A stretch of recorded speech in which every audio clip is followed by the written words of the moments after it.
कहवा में राम जी के जन्म भयो हरि झूमरी।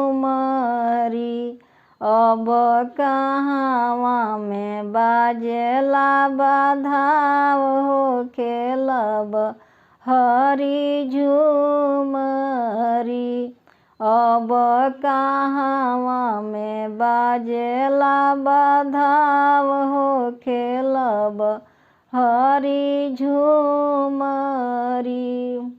अवध में राम जी के जन्म भयो हरि झूमरी। अब मिथिला में बाजेला बधाव हो खेलब हरि झूमरी। अब मिथिला में बाजेला बधाव हो खेलब हरि झूमरी। कहवा में उड़ेला बुकवा हरि झूमरी।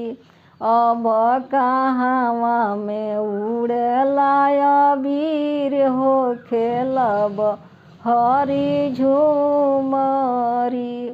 मड़वा में उड़ेला बुकवा हरि झूमरी। अब कोहबर में उड़ेला अबीर हो खेलब हरि झूमरी।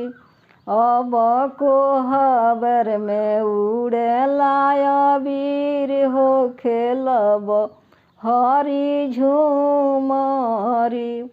चिठिया में लिखी लिखी राम पेठौले हरि झूमरी। चिठिया में लिखी लिखी राम पेठौले हरि झूमरी। अब कर सीता सोरहो सिंगार हो खेलब हरि झूमरी।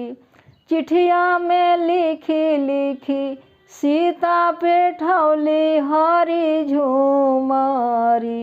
अब आईना जाई श्री राम हो खेलब हरि झूमरी।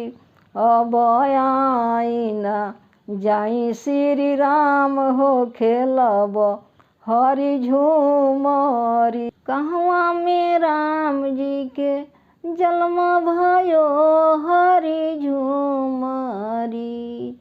कहवा में राम जी के जन्म भयो हरि झूमरी। अब कहवा में बाजेला बधाव हो खेलब हरि झूमरी। अब कहवा में बाजेला बधाव हो खेलब हरि झूमरी।